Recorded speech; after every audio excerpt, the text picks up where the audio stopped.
함께하는 그런 분으로.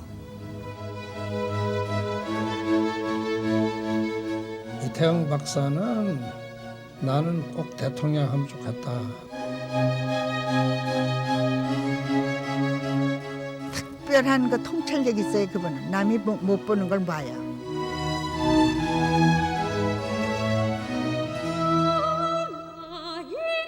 역사와 한국 여성계의 역사에 좀 크게 새겨지신 그런 분이시다.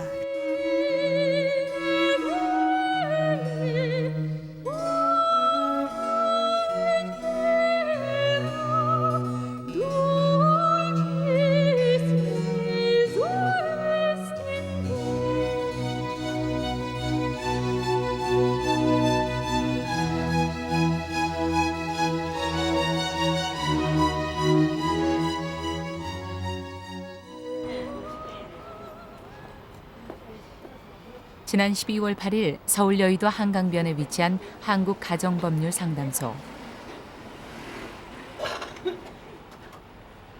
갑자기 차가워진 날씨에도 불구하고 아침부터 사람들이 회의실로 모여들었다. 윤영숙 선생님. 이 땅에 외롭고 힘없는 여성들이 가슴 아픈 사연을 안고 찾아오는 곳. 그래서 회의 시간이면 진행 중인 상담 내용을 놓고 열띤 토론을 벌이곤 하는데 오늘은 오가는 얘기가 조금은 다르다. 찬성가 중에 그냥 노래는 산들바람을 좋아하셨는데 바이곡에도 좋아하셨지. 네? 할아버지가 좋아하셨다 그랬어요. 바이곡에도 괜찮다. 그리고 이제 무슨 모임을 준비하는지 사람들은 세세한 부분까지 여간 마음을 쓰는 게 아니다. 막살사 이름의 안내 그리고 또 강당 입구에 이제 한 서너 명. 그래서 지난번처럼 그렇게 돌아가시는 분이 없도록. 이곳 사람들에겐 항상 그리고 이맘때쯤이면 더욱 그리워지는 사람이 있다.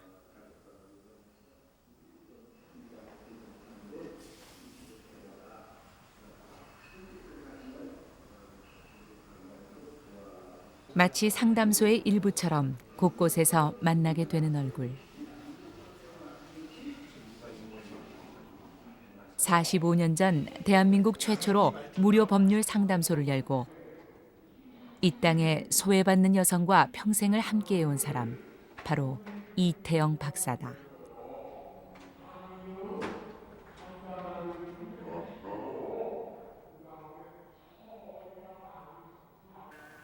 Population 4 million. Before World War II, 60년대 말 미국 감리교 총회에서 세계의 여성 인권 운동가를 소개하기 위해 제작한 다큐멘터리. one half has remained. 앳된 모습의 한 한국 여성이 주인공으로 등장하고 있다. She could do most to help change the social climate if she became an attorney. 한국 최초의 여성 법조인이자 변호사로 한국 여성의 인권을 위해 투쟁하고 있다고 소개된 이태영 박사. 당시에 벌써 해외까지 그 이름이 널리 알려져 있었던 것이다. 그녀가 세간에 널리 알려지게 된 것은 59년. 당시 세상을 떠들썩하게 했던 오영재 씨 부인 간통 피의 사건의 변론을 맡으면서부터다. 이 사건은 대한민국 사법사상 처음으로 여성 변호사가 변론을 맡은 사건으로 그녀의 탁월한 변론에 의해 상황이 역전되자 여성들의 비상한 관심이 모이기 시작했다. 결국 이 사건은 그동안 소외당해온 가정 내 여성의 인권 문제를 상징하는 사건으로 떠올랐다. 그 사건을 맡아서 그 변론을 하셨는데 그 당시에 어머니 변론과 그 사건 내용들이 언론에 보도돼서 사람이 구름대처럼 몰려와 갖고요. 제가 또 구경 그때 어머니 쫓아서 구경 간 적이 있는데 기마경찰대가 동원돼 갖고 그 관중이라고 할까 그 보러 오신 분들을 이렇게 정돈하던 장면이 봤고요. 여러 번 재판을 거쳐서 결국 그 안순의 여사가 무죄를 받아냈던 그런 사건이 제 기억에도 생생합니다. 안순애 씨의 무죄 선고.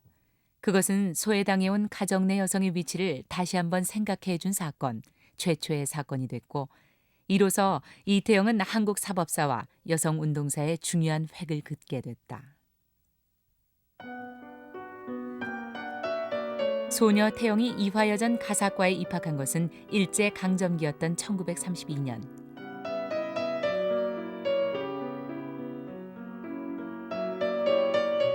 어렸을 때부터 변호사가 될 꿈을 안고 있었던 그녀는 이화여전 시절 언제나 한 손에는 가사과 전공서를, 한 손에는 법률 전문서를 들고 다녔다. 재학 시절 여학생들도 법률을 알 필요가 있다고 일깨우며 법조인의 꿈을 키워갔다.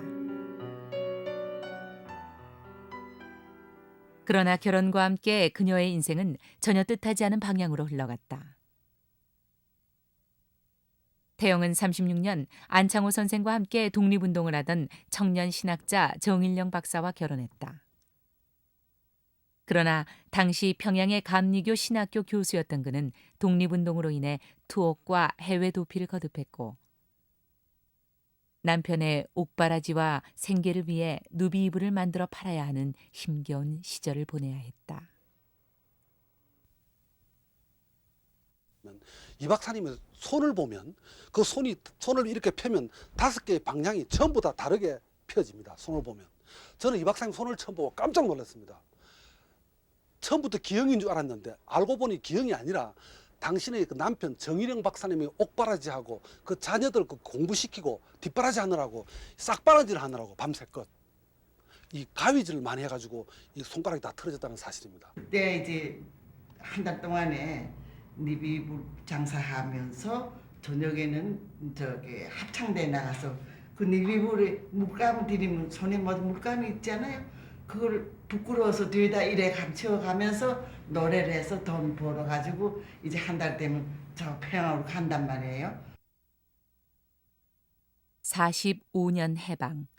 그것은 그녀에게 일제로부터의 해방이자 끝이 보이지 않던 힘겨운 고생으로부터의 해방이기도 했다. 휘문중학교 교정에서 연설하는 해방과 함께 남편 정일영 박사도 집으로 돌아왔다. 여운형은 당시 민중에게 가장 영향력이 있었던 사람이었다. 정일영 박사는 여운형의 권유로 건국준비위원회에서 활동하게 됐다. 즉시 조선 건국준비위원회를 결성하고 해방 정국의 진공 상태를 메워 나갔다. 8월 말 그러다가 미 군정청이 들어섰다. 안창호 선생과 미국에서 오랫동안 독립운동을 했던 정일영 박사는 미 군정청의 요직을 맡게 됐다. 결혼 10년 만에 찾아온 안정. 그러나 이미 꿈은 사라진 뒤였다. 그런데 남편 정일영 박사는 내 아이의 엄마가 된 그녀에게 늦게나마 법대에 진학하라고 권했다.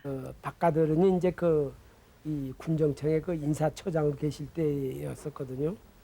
그러니까 그분이 인사처장으로 계시다는 것도 모르고 하여튼 어떤 여자가 특수구나 말이지 법과대학을 다니겠다고 하니 참 그냥 특수한 양반이라거나 그렇게만 이제 알았어요.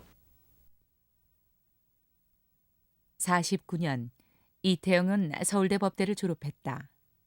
쉬는 시간이면 2살박이 막내딸에게 젖을 먹이느라 늘 헐레벌떡 뛰어야 했던 30 중반의 주부 만학도.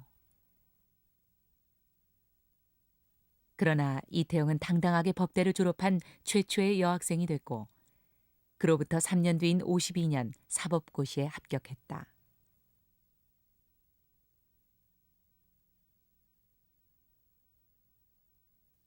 한국 최초의 여성 법조인.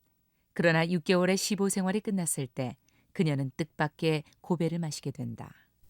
이태영 박사가 우리나라 사법고시상 여성으로 1호예요.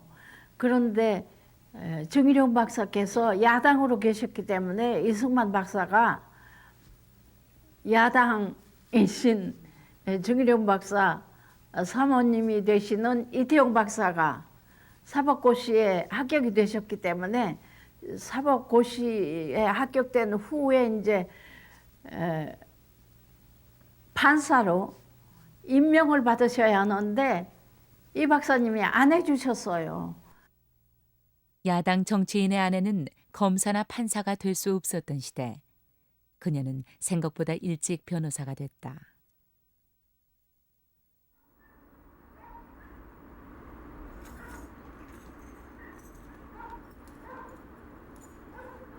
서울 서대문구 봉원동에 있는 정일영 이태영 박사 기념관.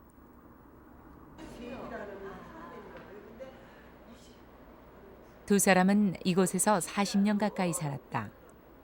특히 이태영 박사는 82년 남편이 세상을 떠난 뒤에도 무려 16년 동안 이 집에서 홀로 살았다.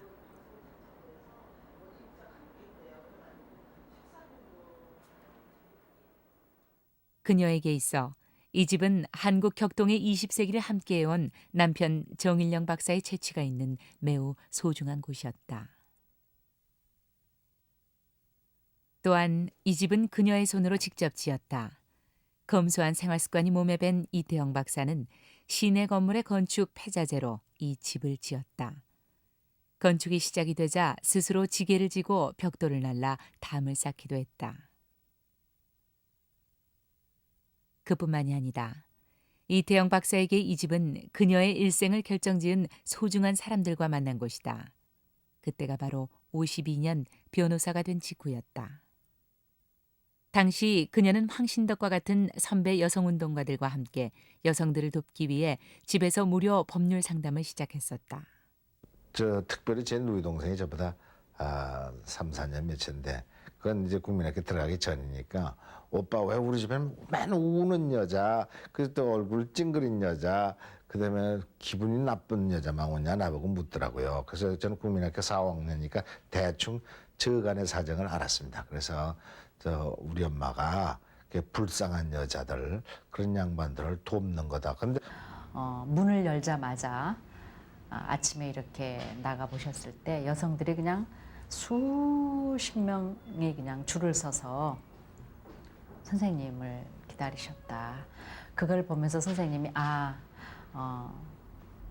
내가 정말 이 일을 참 잘 생각을 했다. 그리고 만일에 내가 아니었더라면 이 여성들의 억울하고 답답하고 분하고 또 억울하게 당하는 이런 일들을 어떻게 누가 해결을 해 주었을까라는 그런 생각을 하시면서 아주 참 자신의 할 일을 찾은 이태영은 4년 뒤 정식으로 여성 법률 상담소를 열었다.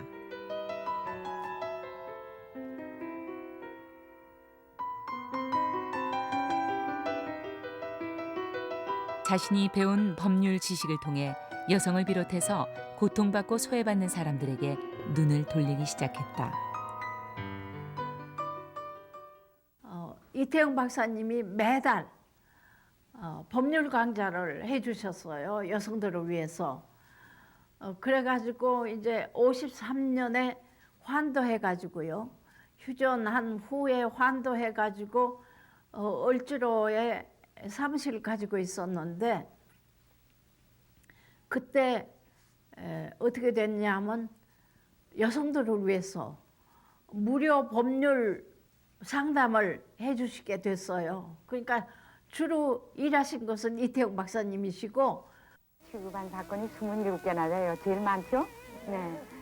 제시됐나? The Portrait of a Woman. 우리가 문제되는 건 뭔가 하니?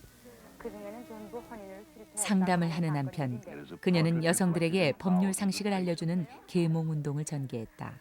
Perhaps here is something of the image of God. Portrait of a Mission. 그녀는 상담소에 앉아있지 않고 여성들을 찾아다니며 법률의 무지에 부당하게 참고 사는 여성들을 일깨웠다.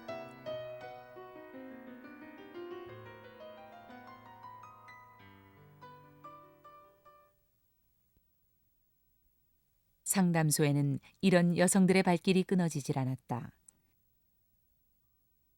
이 땅에는 불행한 여성들이 그렇게도 많았고 그것은 당시 법체계상 어쩔 수 없는 일이었다. 48년 대한민국 정부는 민주헌법을 제정했다. 즉 헌법상 여성은 남성과 분명 동등한 관계다. 그러나 가족법을 보면 아내는 재산권이 없다. 아내의 재산은 남편의 것이었다. 자녀의 양육권도 아버지에게만 있었다.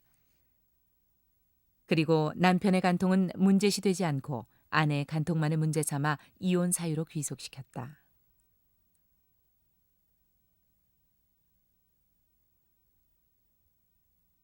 그러다 보니 결혼 후 여성이 겪는 고통은 말할 수 없었다.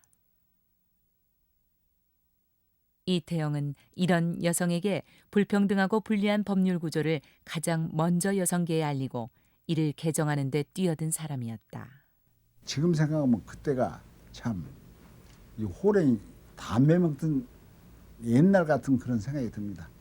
그때 무슨 여자의 권리가 있습니까? 지금 여자의 권리가 또 아직도 몰랐지만 지금 그래도 그때 그 상황만 비교를 하면 엄청 하늘과 땅과 같이 이거 틀리는 거예요.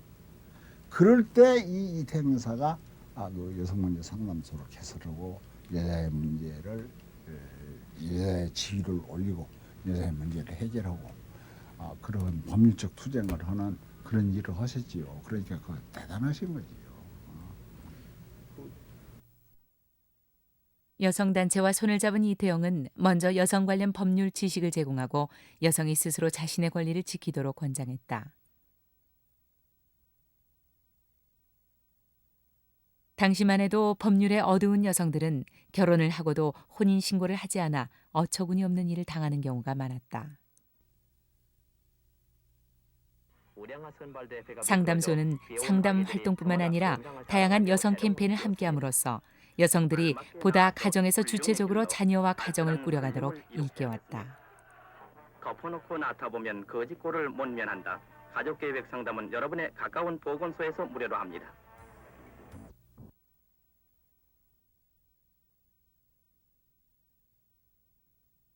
한편 여성단체와 손잡고 정부를 상대로 결혼 여성의 재산권과 양육권, 이혼 위자료 청구권, 그리고 상속권 등 관련법 조항 개정을 요구하기 시작했다.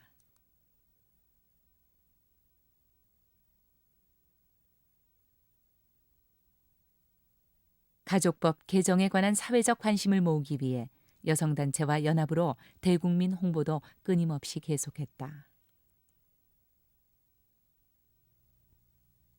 83개 단체가 이제 가입을 했고요. 그리고 그때는 여성단체만 하지 말고 협동회원단체라고 그래서 남성들 사회단체, 남성이 회원, 예를 들어서 이제 뭐 변호사회라든가 가족교육협회라든가 뭐 크리스천 아카데미라든가 등등 해서 일반 사회단체들도 거기에 협동회원단체로 한 10여 개를 이제 동의를 얻어서 가입을 시키고 그때는 회장에 이태영 박사님이 이제 추대가 되셨어요. 여성 변호사였고 법률에 해박한 그녀는 자연스럽게 당시 여성 운동가들을 이끄는 존재가 됐다. 그녀를 중심으로 여성 운동가들은 하나가 됐다.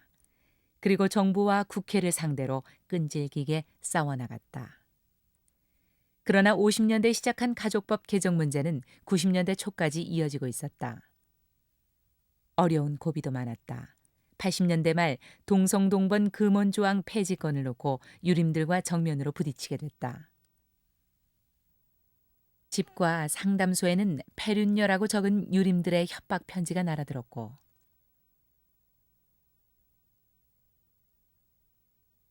상담소가 보이는 고수부지에는 전국에서 올라온 유림 대표들이 대규모 시위를 계속했다.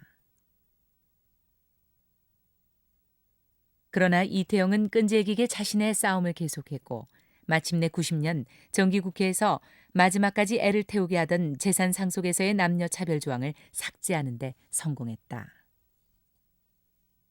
그래서 그 90년도 정기국회에서 가족법이 통과되는 날 이태영 박사님은 눈물을 흘리시고 37년 동안 정말 그 수건이었던 소원을 푼 그 회포를 지금까지도 저희들은 생생하게 기억하고 있습니다.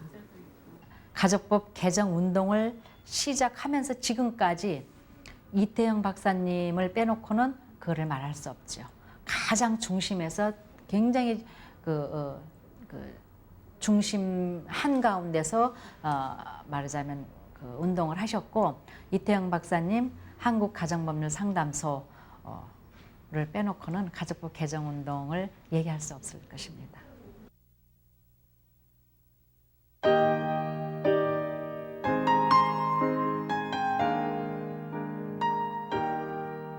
상담소를 중심으로 가족법 개정 운동을 계속해 나가던 63년 이화여대 법대 학장이 됐다.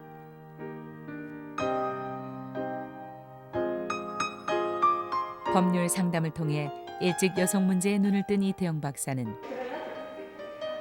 제자들을 가르치는데 다른 어떤 교수들보다도 열정적이었다. 아직도 이화여대 법정대에는 그의 흔적이 남아있다. 이제는 회의실이 된 그의 집무실. 그는 이곳에서 많은 제자들을 키워냈다.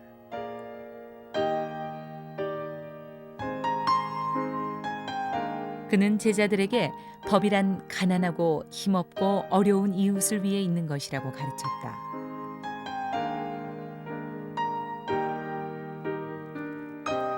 선생님식 표현으로 그때 가르치신 표현에 의하면은 법의 서민화 이런 용어를 사용하셨거든요. 그 용어가 굉장히 그 방향을 제시해 주신 거라고 생각합니다. 그러니까 법이 강자를 위해서 쓰여져서 안 되고 어떻게 서민의 것이 될 수 있게 하는가. 이게 선생님의 일관된 주제였다고 생각되거든요. 수업 방식도 획기적이었다. 그는 학생들을 법률 상담소 등 현장으로 내몰았고 한국 최초로 대학의 모의 법정을 만들기도 했다. 책이 아닌 현장 속에서 법의 힘과 필요성을 가르쳤다. 모의 재판을 그때부터 거기서 여러 해 동안 한 적이 있는데 이거는 아마 세계적으로 이렇게 법과대학에서 법률 임상교육이라고 하는 거를 한 사례는 우리나라에도 없지만 다른 나라에도 별로 없는 거고 지금 외국에서는 굉장히 그 부분에 대해서 관심을 가지고 아마 굉장히 놀라운 일로 보고 계신 분들이 많이 있더라고요. 그리고 그가 이 땅에서 여자로 살아갈 제자들에게 특별히 강조했던 덕목이 있었다. 그것도 신력의 최고의 학문을 거친 6만 년 인력들이 지금 어디 있어요? 뭐 하고 있어요? 뭐 하고 있길래 여자교육 무용론 같이 나왔단 말입니까? 심각하게 진문의 양상이 생각합니다. 인격을 더하여 국가와 인류 발전에 공헌할 수 있는 지도자 여성을 양성하는 목적으로 한다. 알았었어요? 몰랐었어요? 몰랐으면 몽천이었고 알고 있으면 죄인이고.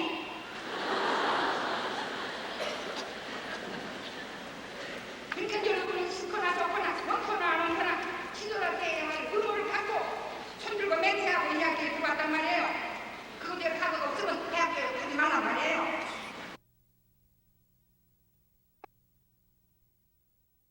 그렇게 이 땅의 여성 지도자들을 키워내고 싶어 했던 이태영. 그러나 불과 8년 만인 71년 그는 대학을 떠났다. 그 결정적인 계기는 화재였다. 그의 집에 불이 났던 것이다. 고양이가 입에다가 씨를 물고 왔다 갔다 해서 불이 났다. 이렇게 결론을 내렸는데 지금까지 그 사건을 확실하게 해결하지는 않았지만은 지금도 그거는 미스테리고 또한 외부에 의한 그 방화라고 하는 데 대해서는 그 심정은 분명합니다. 그러나 증거가 없으니까 왜냐하면 이쪽에서는 수사권이 있는 것도 아니고 그러니까 대충 유야무야하고 끝난 사건입니다. 그러고 나서 여기를 지어가지고 방화가 거의 확실한 화재. 그렇다면 누가 왜 불을 지른 것일까? 당시 남편 정일영 박사는 야당의 김대중 대통령 후보의 선거대책본부장으로 국제회의에 참석자 미국에 가 있었다. 그런데 그 원인 불명의 화재로 대통령 선거에 필요한 자료들이 완전 전소됐다. 그는 화재의 원인에 대해 곰곰 생각했다. 정일영 박사님은 한국 보수 야당의 원로 지도자였고 그다음에 이태영 여사는 여성 운동권의 중심에 있었기 때문에 두 부부가 함께 사는 이 봉운동은 민주회복 운동의 산실로 역할을 할 수밖에 없는 그런 상황이었습니다. 명동에서 시위를 하셨을 때 차에 앉아가지고 이제 그 투쟁을 하셨는데 그 차를 그대로 들어 올려가지고 검거 당하셨다고 그런 말씀을 하시더라고요. 그러면서 우리나라 민주주의가 이런 식으로 가면 요원하지 않느냐 그러면서 그때 그 눈물을 흘리시더라고요. 오랜 군사 독재 속에 한국의 민주주의가 심각하게 병들고 있다는 결론에 이르자 그는 학장직을 그만두고 정권 교체를 위한 야당 후보 지지 연설에 나섰다. 거기서 몇 사람이 연설을 하는데 가만 그 이태영 박사가 그날에 한 연설은 청중을 좀 완전히 그만 그 흥분으로 몰아넣는데 나도 지금 그게 이제는 30년 세월이지만 그날에 이태영 박사가 하던 이야기를 나 지금 흉내를 내고 고대를 할 수 있게 머리에 기억되고 있습니다. 그런 일이라는 게 쉬운 일이 아니죠. 이태영이 민주화 투쟁에 나선 데는 다른 이유도 있었다. 69년 당시 여당은 대통령의 임기를 또다시 연장하는 삼선 개헌안을 들고 나왔다. 삼선 개헌안은 군사 독재 정권을 연장하기 위한 것이었고 야당은 필사적으로 삼선 개헌안을 막기 위해 노력했으나 허사였다. 독재 정권은 야당 정치인을 탄압의 대상으로 볼 뿐이었다.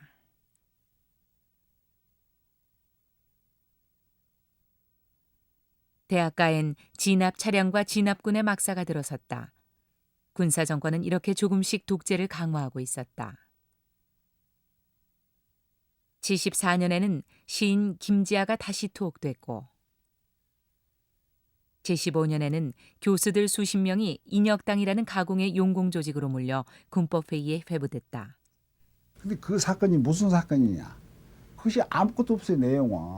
내용은 이제 박정희 씨가 유신을 선포하고 긴급조치를 계속 발표하고 그리고 뭐 대학 교수 등 인혁당 사건은 이제 그 안에 군법회의를 열어가지고 전부 했거든요. 막 사형, 무기 이렇게 선고를 했단 말이에요. 그 사건이 8을 죽이고 그러지 않습니까? 그런 상황을 이제 보고 나서 도저히 이런 한국의 지성인들이 한국의 장래를 생각할 때 이걸 이대로 놔두면 나라 장래가 이것이 어떻게 되겠냐. 이런 상황을 지켜보던 정일영, 이태영 부부는 함석헌 옹 등을 중심으로 구국선언문을 작성했다. 이태영 박사님이 매일 쓰셨죠. 그때 우리가 무슨 모임이 이제 그 신촌 그 다락방인가? 다락방 있죠. 거기서 모임이 있었고 그러는데도 그것 때문에 이제 왔다 갔다 하시고 그러는 거 이제 눈에 선해요 그냥.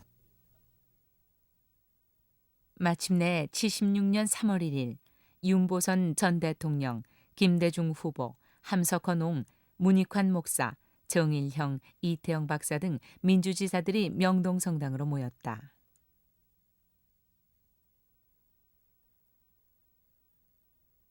그리고 미사가 끝난 뒤 구국선언문을 낭독했다.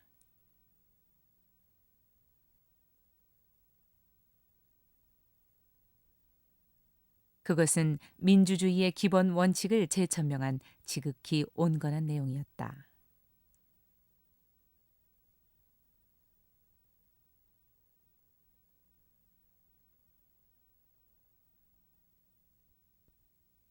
그러나 군사정권은 그마저 용납하지 않았다. 윤보선, 김대중, 정일영 박사 등 핵심 인물 11명이 정부 전복 혐의로 투옥됐다.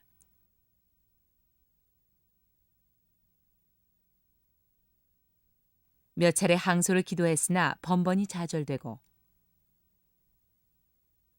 결국 그 이듬해 정일영 박사는 의원직을 빼앗기고 이태영 박사는 변호사 자격을 박탈당한다.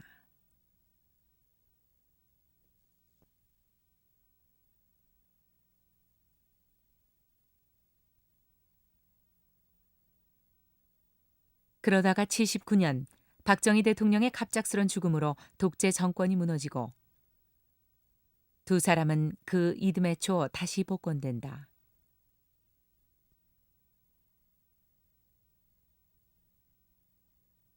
그러나 그해 봄은 길지 않았다. 봄부터 대학가를 중심으로 시작된 군사정권 퇴진 요구는 전국적으로 확산됐다.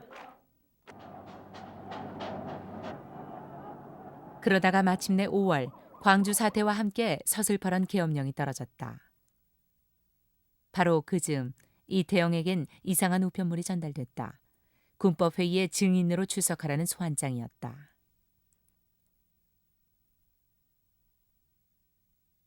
당시 계엄사령부는 김대중 야당 총재와 한승원 변호사 등 민주지사들을 체포하고 군법회의에 회부했다. 바로 김대중 내란 음모 사건이었다. 그 증인이 3사람인데 그 2사람도 제가 지금 이름을 기억을 못해서 그렇지 굉장히 쟁쟁한 재야 인사들입니다. 그런데도 그분들이 법정에를 못 나왔고 유일하게 법정에 나온 분이 이태영 여사입니다. 그날 아침에 이제 계엄사를 가려고 그러는데 그 전부터 그 당시에는 그 안기부가 아니고 정보부로 나는 기억을 하는데 정보부라고 하면서 전화가 자꾸 걸려와요. 이 박사님 혹은 할머니 오늘 그거 가면 재미없습니다. 안 가시는 게 좋을 것입니다. 이렇게 전화가 몇 분 왔답니다. 그러나 이태영은 서슬퍼런 군법회의장에 나갔다. 그리고 열변을 토하며 피고들을 위해 증언했다. 그 있는 피고인들도 전부 다 울었답니다. 그래서 자기는 그때 김대중이는 절대로 말이 아니다. 이 사람은 선통일 후 민주가 아니라 선민주 후 통일이다 하는 걸 내가 명백하게 정을 했는데 그때는 정말 살벌했고 해서 누구도 증언대에 나오기를 참 꺼려했을 때 과감하게 우리 억울한 피고인들을 위해서 그리고 포악한 그 군사 세력을 규탄하는 그런 증언을 용감하게 해주신 것을 저희가 지금도 참 잊을 수가 없습니다. 5공화국 내내 어지러운 전국은 계속됐다. 학원가에 최루탄이 난무하고 학생들이 죽어갔다. 급기야 87년에는 이한열 열사의 죽음으로 대학가는 물론 시민 노동자들까지 군사정권 퇴진을 요구하며 거리로 뛰어나왔다. 이태영 박사도 언제나처럼 그 대열에 앞장섰다. 그러나 그의 나이 어느덧 73, 고령의 수술까지 한 몸이었다. 신장에 암이 발견돼서요. 가서 신장을 하나 떼어냈습니다. 그때 전후라요. 그럼에도 불구하고 6.29 정신에 찬동을 해서 여러분들을 돕고 그 6.29 선언, 6.29 항쟁이 성공할 수 있도록 서로 중지를 모았던 기억이 있었는데 할머니 몹시 아프셨어요. 그러나 그는 그 후로도 계속 나이 80에 가깝도록 가족법 개정운동과 민주화 투쟁 현장에 달려나갔다. 그런 그는 일찍부터 해외 인권운동가들에게 주목을 받았다. 이미 70년대에 세계 법률가들의 모임에 나가 기조연설을 하기도 했고 전 세계의 여성 지도자 그리고 여성 인권운동가들과 수십 년간 서로의 경험을 나누며 교류해왔다. 그러는 동안 비록 그의 생전에는 국내에는 알려지지 않았으나 세계에 권위 있는 인권상을 두루 수상했다. 71년에는 세계법률가협회에서 주는 법을 통한 세계평화상을 수상했고 78년에는 세계법률부조협회로부터 법률부조상을 받았다. 86년에는 다시 미국의 공익재단인 더피재단으로부터 더피 인권상을 수상했고 80년에는 국제여성협회에서 선정한 여성을 돕는 여성에게 주는 상을 받았다. 그리고 75년에 이미 아시아의 노벨 평화상이라고 불리는 라몬 막사이사이상을 수상했다. 당시 야당 정치 원로의 아내라는 이유로 축하 모임조차 가질 수 없었던 이태영 박사. 하지만 이제는 한국과 세계의 인권운동사에 그 이름을 뚜렷이 남기게 됐다. 참으로 우리나라가 그 역사 안에서 드물게 볼 수 있는 훌륭한 분이었다. 우리 국민 한 분으로서나 한 인간으로서나 여성으로서 참으로 많은 이웃들에게 잊을 수 없는 많은 분들 잊을 수 없는 친근한 이웃으로서 또 어머니 같은 누나 같은 그런 존재로 언제나 또 고통받는 이와 함께하는 그런 분으로 우리 안에 살아 계실 거다 하는 이런 생각이 듭니다.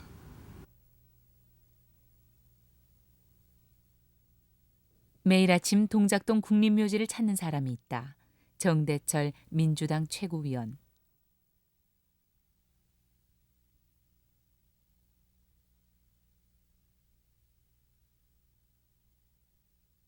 그는 재작년 어머님인 이태영 박사마저 세상을 떠나신 후 매일 아침 국립묘지를 찾아 부모님께 인사를 하는 것으로 하루를 시작한다.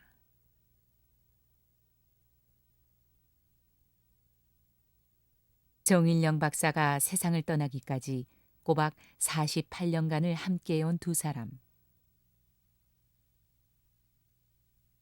이 땅에서 격동의 20세기를 함께 헤쳐온 두 사람은 유난히도 서로에 대해 지극했다.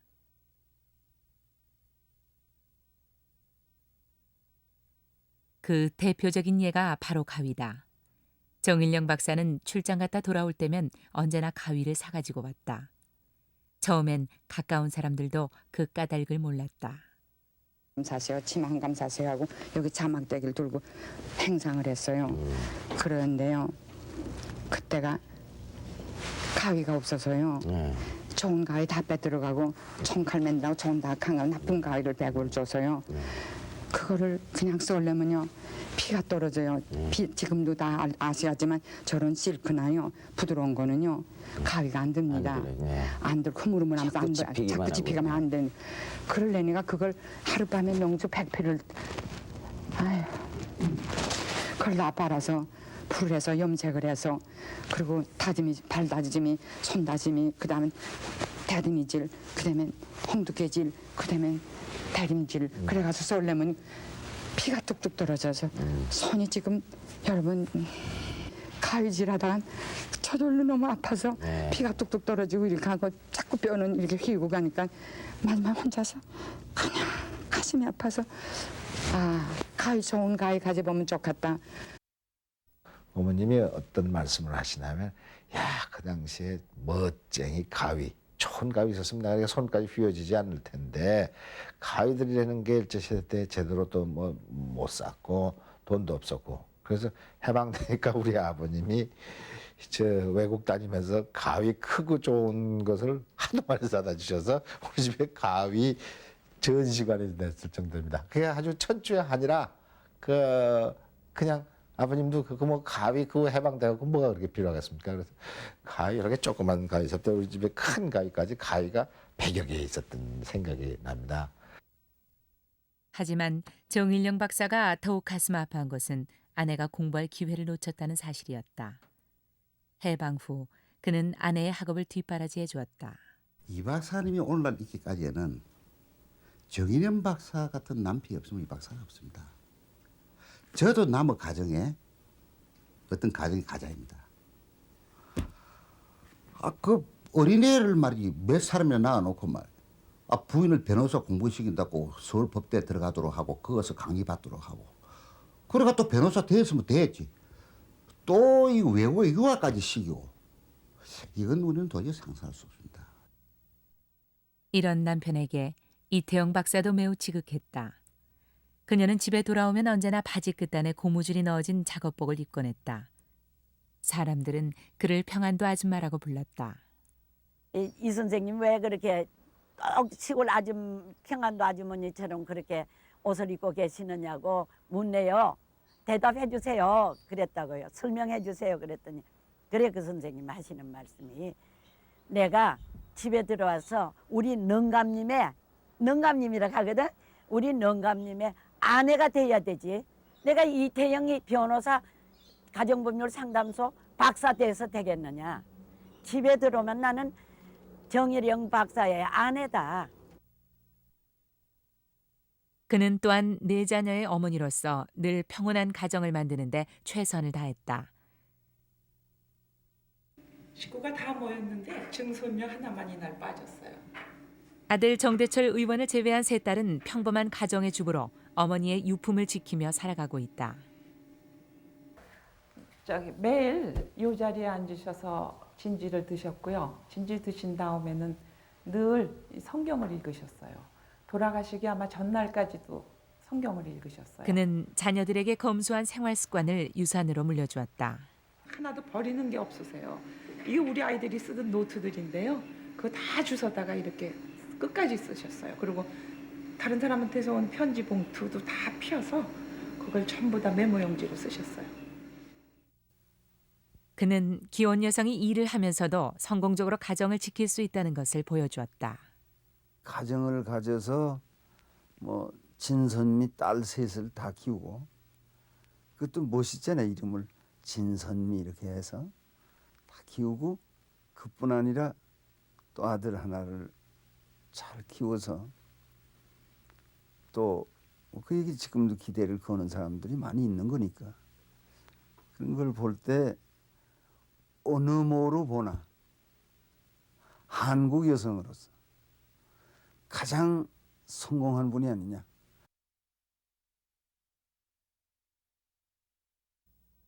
그렇게 평생을 함께해오다 82년 정일형 박사가 79을 일기로 앞서 세상을 떠났다.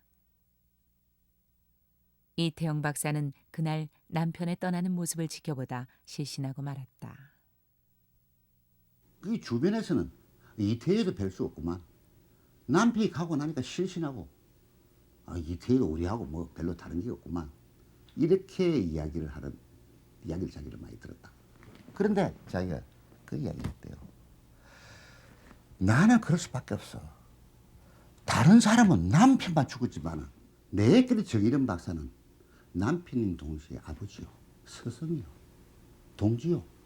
나는 하루아침에 아버지와 남편과 동지요, 스승을 한꺼번에 잃어버렸으니까 내 슬픔은 다른 사람 몇 배다.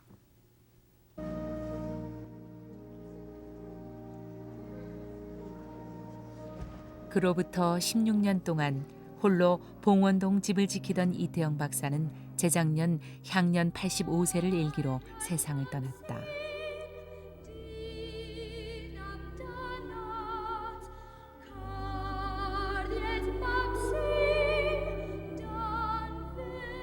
그의 장례식도 정일영 박사와 똑같은 사회상으로 치러졌다.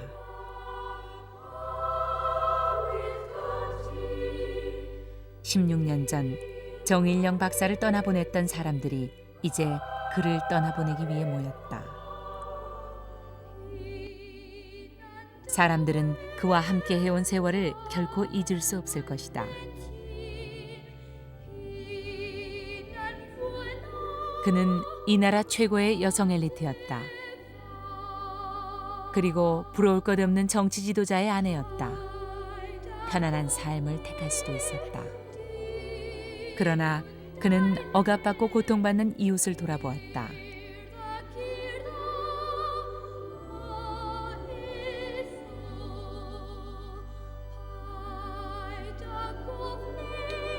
그 이웃이 탄압받는 정치가이든 혹은 가난하고 이름 없는 한 사람의 여인이든 그의 도움이 필요한 모든 이에게 진정한 이웃으로 살기를 원했고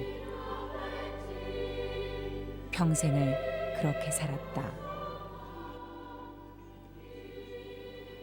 힘없고 가난한 그런 사람들을 위해서 일생을 헌신했다는 것은 이건 정말 대단하지만 역사적인. 그래서 우리의 역사와 한국 여성계의 역사에 좀 크게 새겨지실 그런 분이시다 이렇게 느끼고.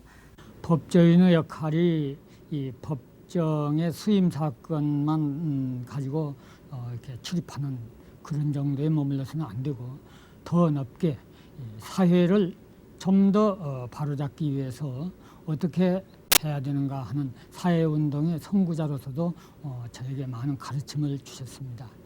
특별히 여성들을 위해서지만 여성만이 아니고 우리나라 인권 전체의 어떤 향상을 위해서 힘써서 보이고 그 좀 암울했던 시대에 어떤 그 횃불을 좀 불을 밝히는 그런 분이었다 이렇게 좀 느껴집니다. 아직도 저 마음에는 그분이 아직 살아 계시는 것 같기도 하고, 예?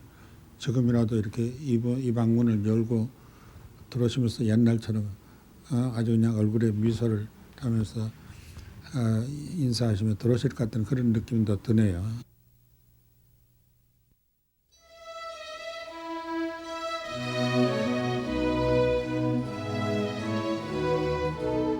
이태영. 그는 평생 가난한 이웃과 억압받는 이들의 편에 섰다.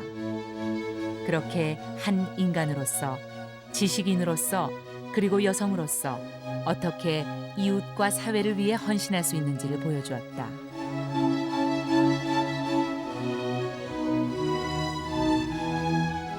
그것만으로도 그는 새로운 세기를 향해 가는 우리들이 잊어서는 안 될 하나의 이정표다.